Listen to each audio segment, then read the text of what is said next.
Hello everyone. Welcome back to the Ancient Wonders. Today we'll discuss about very interesting topic from Roman fortress to Viking capital. The complete history of York. Part 1. Stand on the ancient walls circling York today and your feet are resting on ground Roman soldiers once patrolled nearly 2,000 years ago. Wander the crooked lanes of the shambles and you are tracing paths first cut by Viking feet, still narrow enough in places that two people can barely pass each other without turning sideways. Rest your hand against the stone of the Minster, and you are touching a building that took 2.5 centuries of human labor to finish, longer than the entire history of the United States.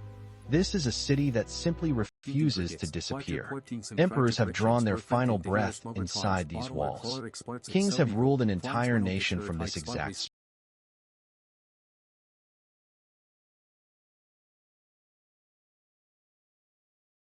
spot, issuing decrees that shaped the fate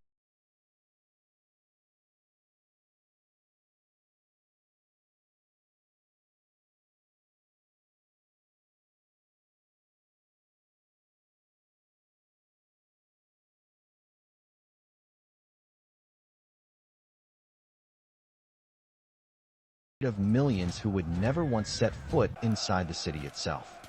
Armies have surrounded it. Plague has torn through its streets. Bombs have fallen from the sky above it. And through every single one of those trials, York has kept standing, weathered but never broken, rebuilt but never truly reinvented from scratch, the same restless city underneath every new layer of stone. What follows is not a typical history lesson. Using modern image restoration technology, faded engravings and century-old photographs have been carefully brought back into vivid, lifelike detail, letting you actually see this story unfold rather than simply hear it recounted in passing.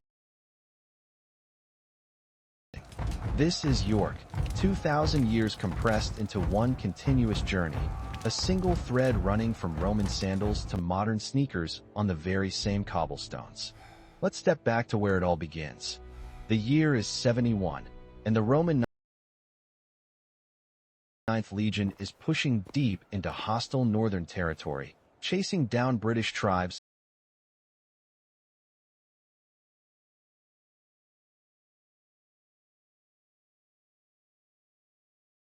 who have refused every demand to submit. They reach a strategic point where two rivers, the Ouse and the Foss, meet, and here they finally stop, not to catch their breath, but to plant roots permanently. Timber walls rise first, later replaced with solid stone, and the Romans named their new stronghold Eboracum.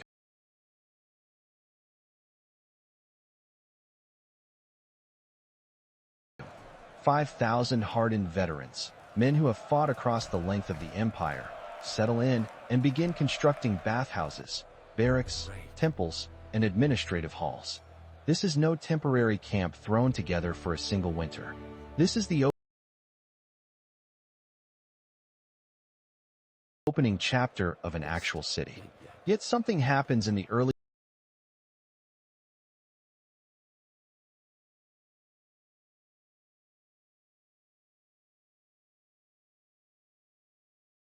120s that still baffles historians centuries later. The entire 9th Legion simply vanishes from the historical record.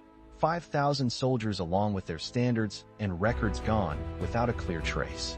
The 6th Legion arrives to take their place and remains stationed in York for the following 3 centuries, and Eboracum stops being a mere frontier outpost, growing instead into something with genuine imperial weight. In the year 211,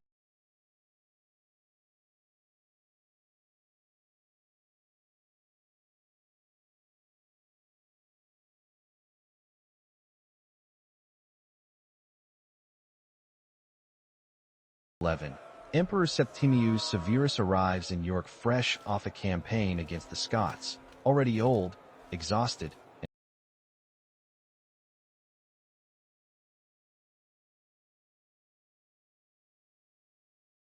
and dying. He draws his final breath in this city, sitting at the very edge of his sprawling empire. His son Caracalla, standing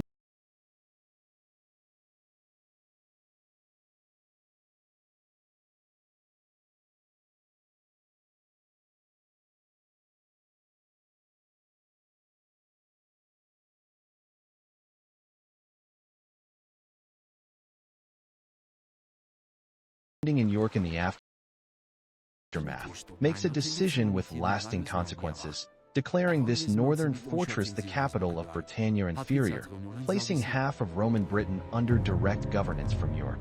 Then comes a moment whose ripples reach across all of Western history. Emperor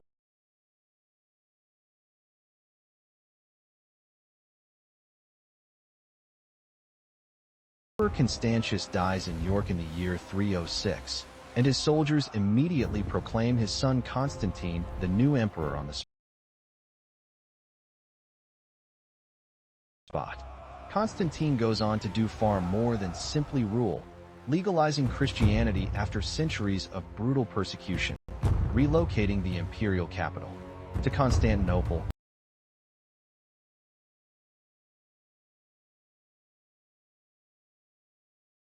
and fundamentally reshaping how power itself flows through the ancient world, all beginning with a decision made right here.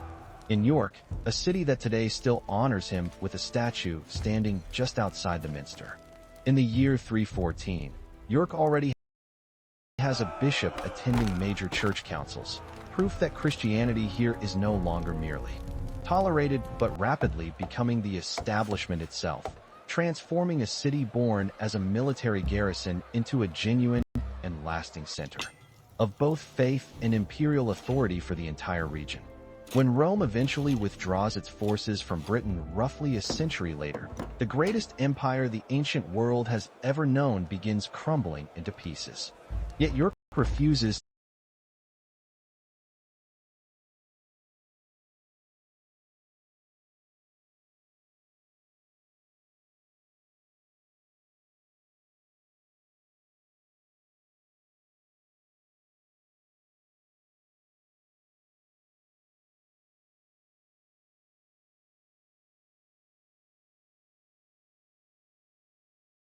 to vanish alongside it.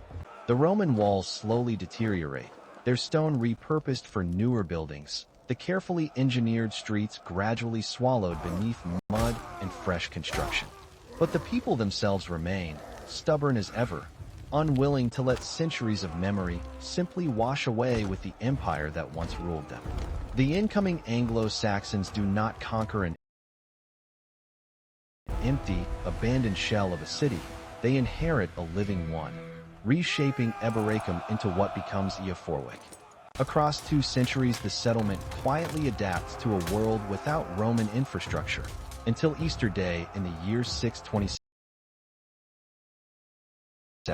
when King Edwin of Northumbria, a hardened pagan warrior who has spent his entire life fighting to hold power, walks into a modest wooden church and allows himself to be baptized.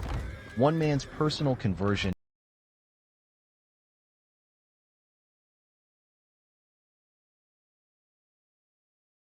might sound insignificant on its own, but Edwin is a king, and when kings convert, entire kingdoms tend to follow close behind.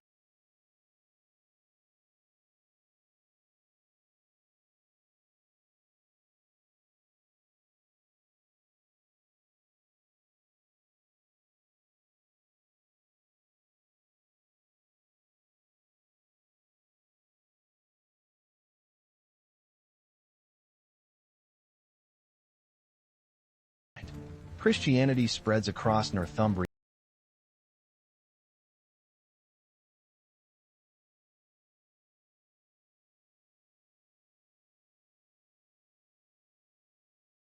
almost overnight, and York becomes its beating heart. That same humble wooden church eventually growing, centuries later, into the minster itself. By 735, York's bishop has been formally elevated to the rank of archbishop, placing the city on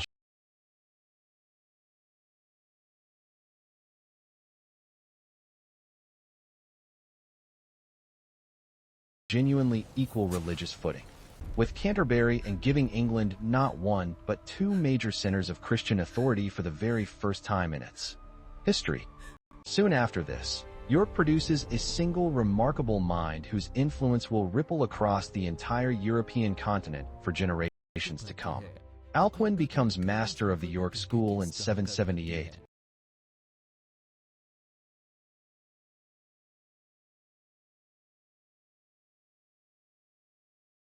and under his direction it blossoms into one of Europe's most respected centers of learning, drawing monks from across the continent eager to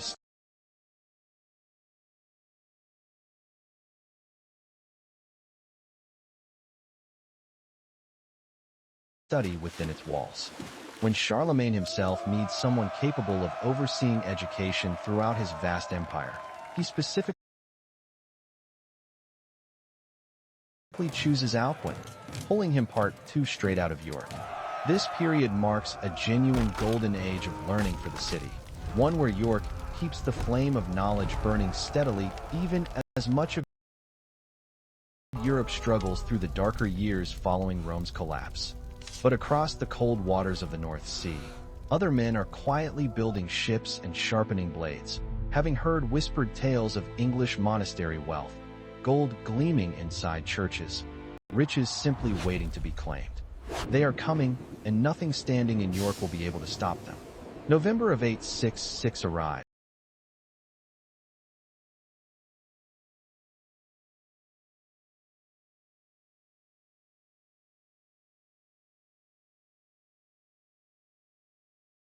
and longships glide up the river Ouse under cover of pre-dawn darkness, carrying hundreds of Danish and Norwegian warriors, the vanguard of what history will remember as the Great Heathen Army, an invading force that has already torn a bloody path through eastern England. They surround Eboracum before the sun has fully risen, and the Anglo-Saxon defenders inside never stand a genuine chance. By nightfall, the Vikings control the city outright, and they will hold on to it for nearly a full century, renaming their prize Jórvík. This is no fleeting raid meant to grab treasure and vanish.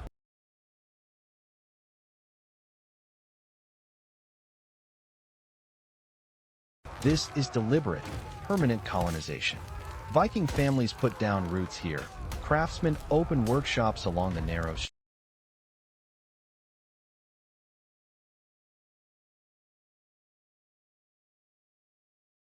streets, and merchants establish thriving trade routes stretching to Dublin, to Scandinavia, and across the wider Norse world.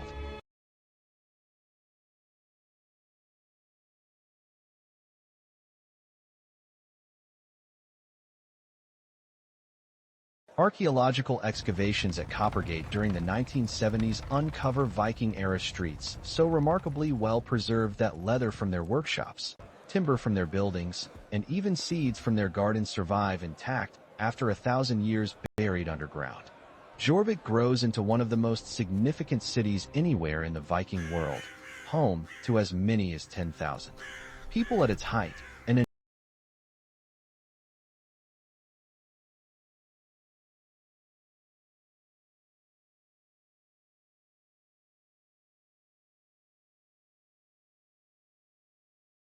enormous population for the era, minting its own coinage bearing the names of Viking kings largely forgotten by history today. The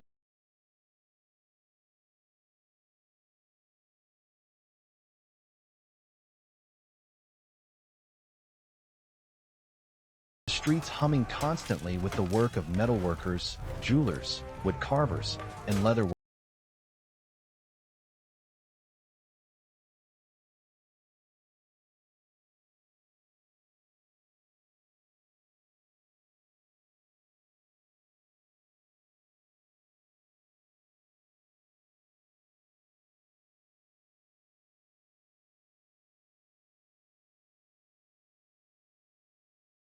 workers plying there. Trade side by side. Viking rule, however, proves anything but stable, marked instead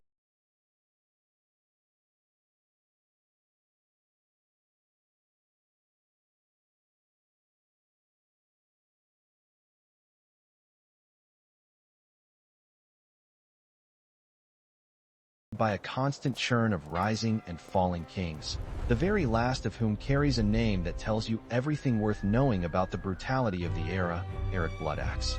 In 954, Eric falls in battle, and the independent Viking kingdom of York dies alongside him. For one brief moment, the city belongs once again to the English, the Anglo-Saxons reclaiming what had been taken from them generations earlier. That fragile peace lasts almost exactly 1 century. Then comes 1066, the single year that reshaped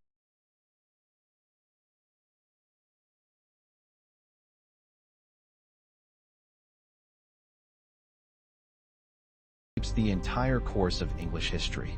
Norwegian Vikings arrive first, hoping to reclaim territory their ancestors once ruled, and King Harold Godwin's son marches his army north to meet them at Stamford Bridge just outside York, crushing them so decisively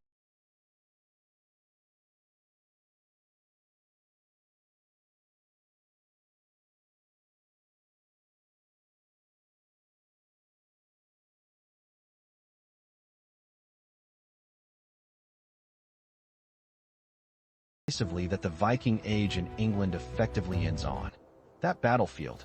Harold celebrates his hard-won victory inside York, believing he has secured both the city and the entire north. Then riders arrive, bearing desperate news. William of Normandy has landed in the south with an invading army. Harold is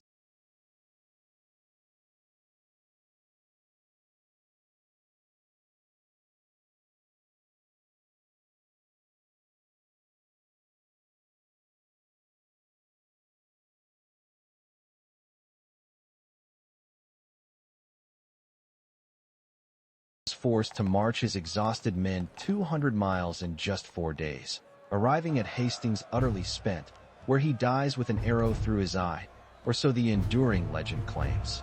William wins the day, and York is about to discover that Norman rule will prove harsher than anything it has previously endured. William of Normandy, soon known to history as William the Conqueror, rides into York in 1068 and studies a city that has already withstood Roman legions and Viking armies alike, issuing a single blunt order: build me a castle. Construction begins immediately on York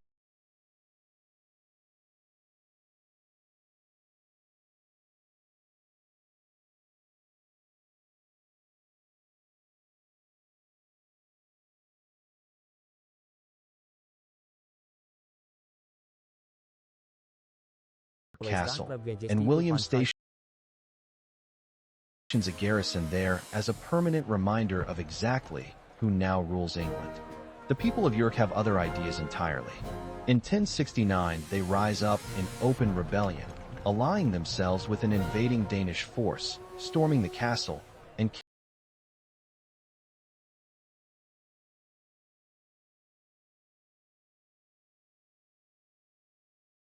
killing every Norman soldier stationed inside. For one glorious, fleeting moment,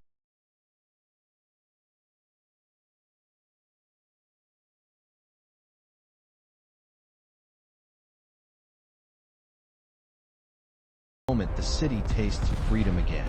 William's response is nothing short of apocalyptic. He unleashes what history remembers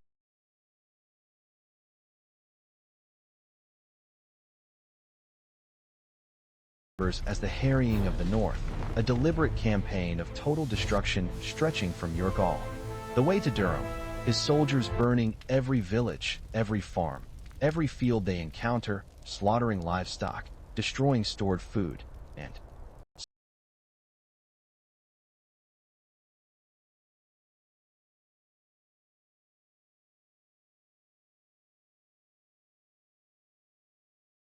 salting the very earth itself.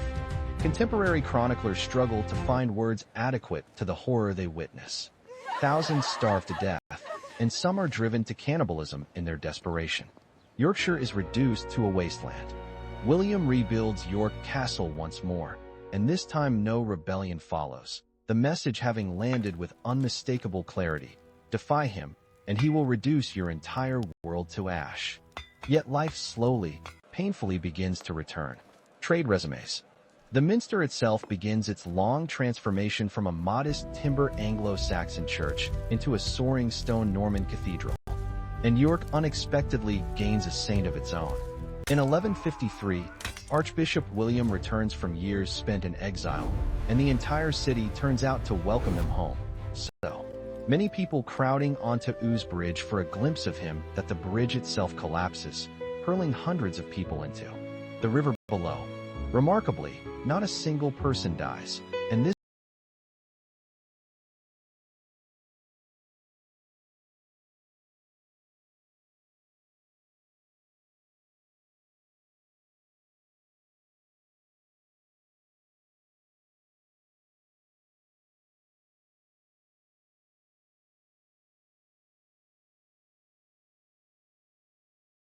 apparent miracle transforms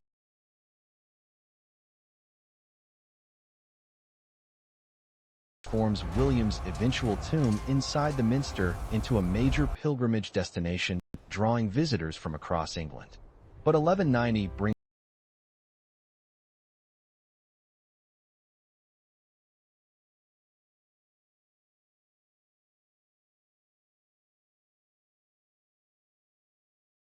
a horror that still stains the city's history today.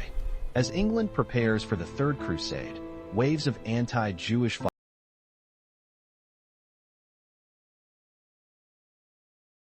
violence erupt across the country, and in York a mob turns savagely on the local Jewish community, who flee for their lives into Clifford's Tower, the wooden keep of York Castle. For days the mob lays siege to the tower, demanding conversion or death. On the night of March 16th, facing certain slaughter, many inside choose to take their own lives rather than surrender to the crowd outside, and those who do emerge hoping for mercy. Part 3 are murdered regardless.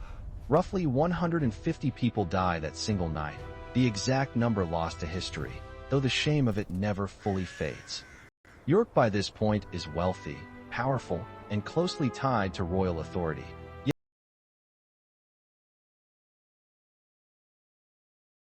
Yet the same city has also proven itself capable of unspeakable cruelty. The 13th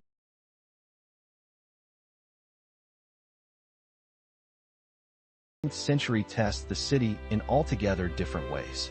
In 1212, King John, arguably the worst monarch England has ever produced, does something remarkable for York, granting the city genuine powers of self-governance, the right to run its own affairs, collect its own taxes, and administer its own justice effectively, creating an independent city-state operating